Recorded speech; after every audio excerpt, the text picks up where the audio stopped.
Imagine this. You're standing at the edge of a cliff, looking down at the vast unknown.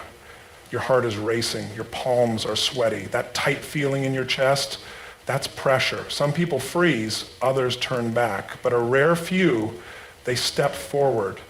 Not because they aren't afraid, but because they've trained their minds to thrive under pressure. We all face pressure, deadlines, expectations, setbacks. But why do some people break while others break through? The answer isn't talent, intelligence, or even experience. It's resilience. And resilience isn't something you're born with, it's something you build. Today, let's uncover the art of mental resilience, the ability to stand tall when the weight of the world is pressing down. Pressure is often seen as the enemy, something to be avoided, something that causes stress, anxiety, and fear. But what if we flip the script? What if, instead of dreading pressure, we recognized it as a signal of something meaningful? Because here's the truth. Pressure only exists in places that matter. You don't feel pressure doing something trivial. You don't feel pressure when the stakes are low. You feel pressure when you are standing on the edge of something important, when you are about to take a step that could change the course of your life, your career, your relationships. Think about the moments in your life when you've felt the most pressure. Maybe it was before a big presentation. Maybe it was in the final moments of a crucial game. Maybe it was a job interview that could determine the future of your career. Or maybe it was something deeply personal, telling someone how you really feel, making a difficult decision, stepping outside of your comfort zone. In every single one of those moments, pressure was present because the outcome mattered. And that's where most people make the mistake. They associate pressure with the risk of failure rather than recognizing it as a sign of significance. The greatest athletes in the world don't resent pressure, they train for it. They know that the final seconds of the game, when the crowd is on their feet and the score is tied, are the moments that define champions. The best leaders don't crumble under pressure. They use it to sharpen their decision-making. The most resilient people in history, from inventors to revolutionaries, didn't avoid pressure, they embraced it, knowing that the weight of expectation is a privilege granted only to those who are in the arena. Now consider the alternative. Imagine a life completely void of pressure, a life where no one expected anything of you, where no decisions carried any weight, where nothing you did truly mattered. At first it might sound appealing, no stress, no anxiety, no fear of failure, but if you sit with that thought long enough, you'll realize that a life without pressure is a life without growth, without challenge, without meaning. The absence of pressure isn't freedom, it's stagnation. Pressure isn't the problem. The way we interpret it is. We've been conditioned to believe that feeling pressure is a sign of weakness, that it means we're not ready or not capable. But in reality, pressure is proof that you're exactly where you need to be. It's a signal that you're playing a game worth winning, that you're stepping into a space where your actions, your decisions, and your effort truly matter.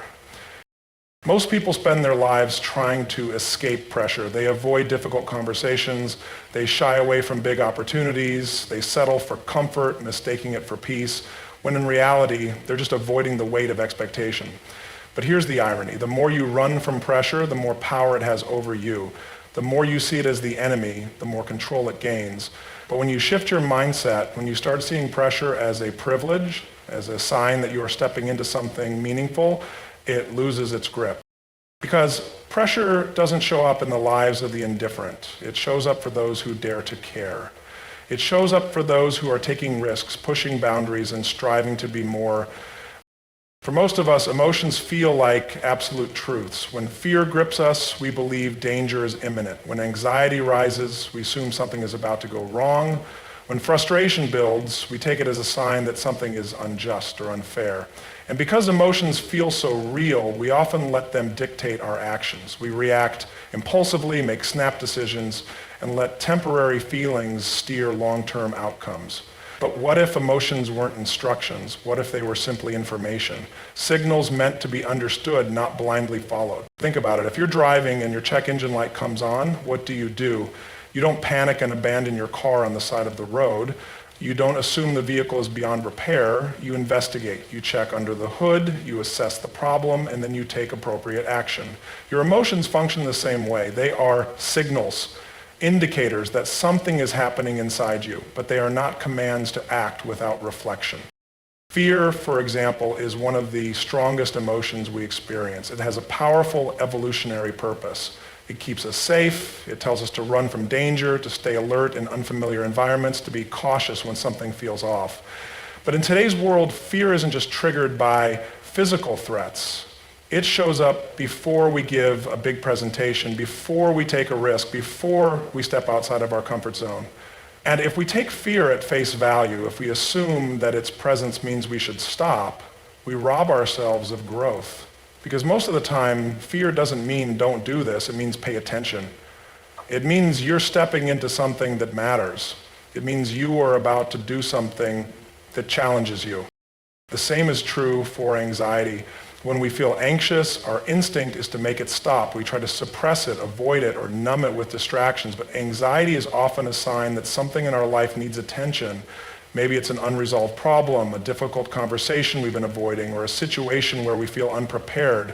Instead of treating anxiety as an enemy, what if we approached it with curiosity? What if we asked, what is this feeling trying to tell me? Instead of reacting to emotions, we could start learning from them.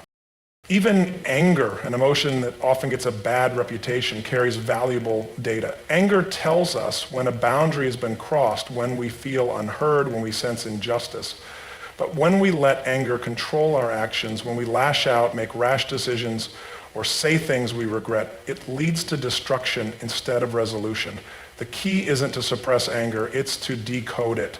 To ask, what is this frustration pointing me toward? Is it a sign that I need to stand up for myself? Is it revealing a deeper issue I haven't addressed? The moment we stop seeing anger as a command and start treating it as insight, we regain control. The challenge is that we live in a world that constantly reinforces the idea that emotions should dictate our choices. If we feel unmotivated, we assume we should quit. If we feel insecure, we assume we aren't capable. If we feel doubt, we assume we're on the wrong path. But the most resilient people don't operate this way. They've trained themselves to separate feeling from action. They've learned to acknowledge emotions without being controlled by them. Because emotions are real, but they are not always right. They are strong, but they are not always accurate.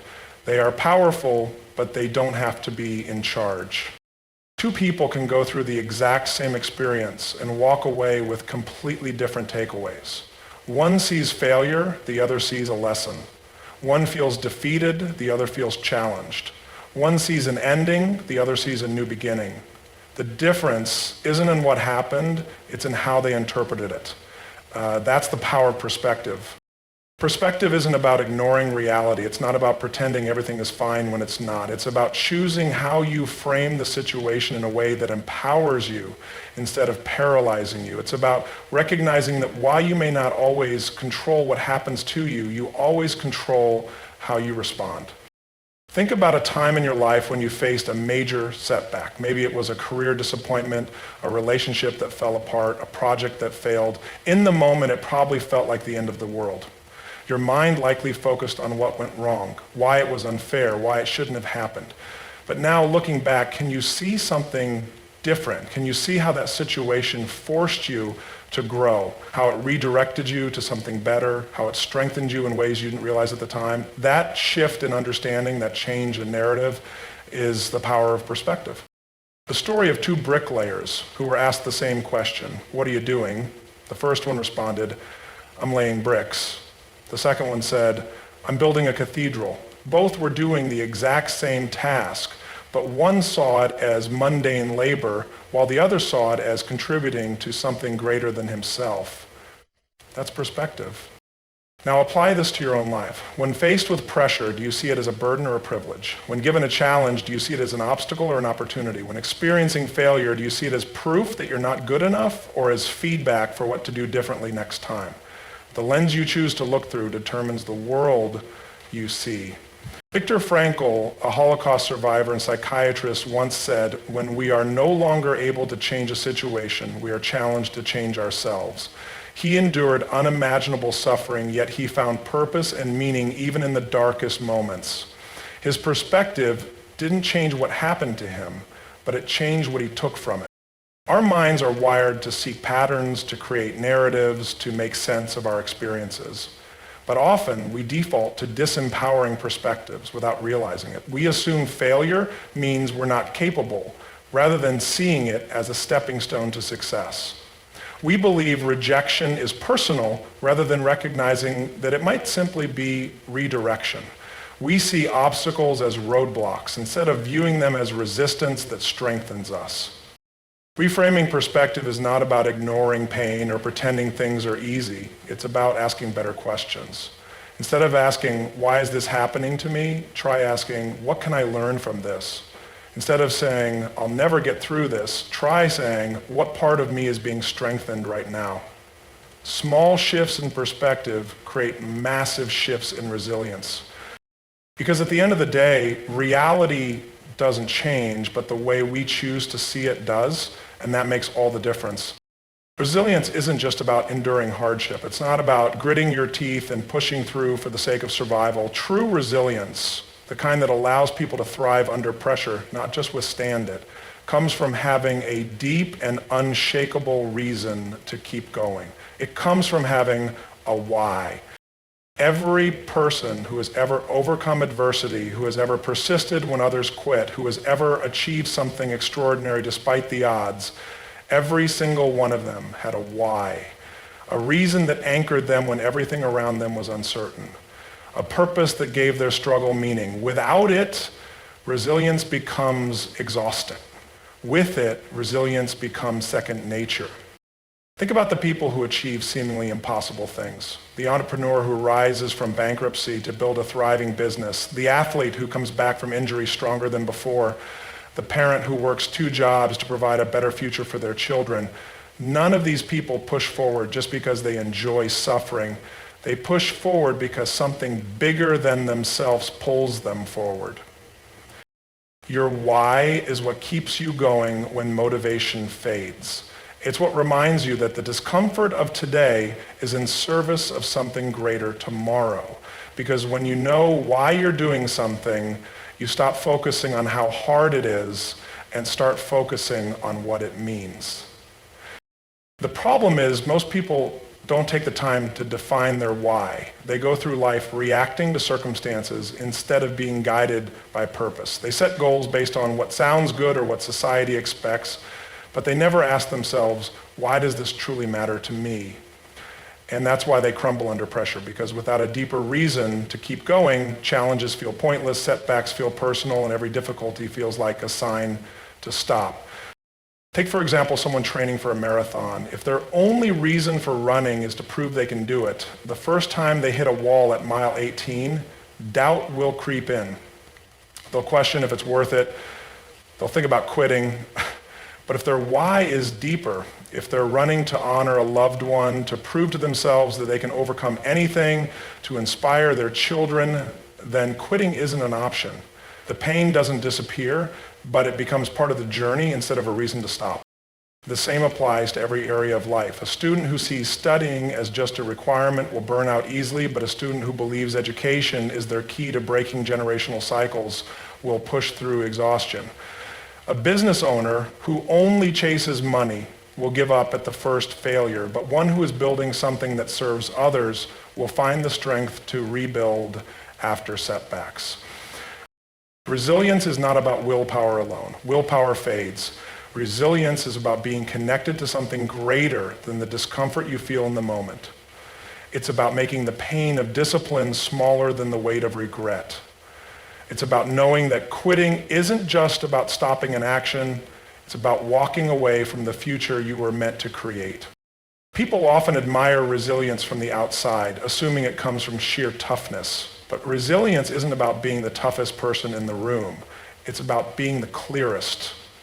It's about knowing exactly what you're fighting for, so when pressure rises, you don't run, you don't break. You lean in. Comfort is seductive. It gives us a sense of safety, predictability, and ease. It reassures us that we are in control, that we know what to expect, that we don't have to face the unknown. But comfort is also the enemy of growth, because nothing truly transformative ever happens within the walls of what is familiar. The kind that changes who we are, what we're capable of, and how we see the world only happens when we step beyond what feels easy and into what feels uncomfortable. Think about the moments in your life when you grew the most. Chances are they weren't the moments when everything was going smoothly.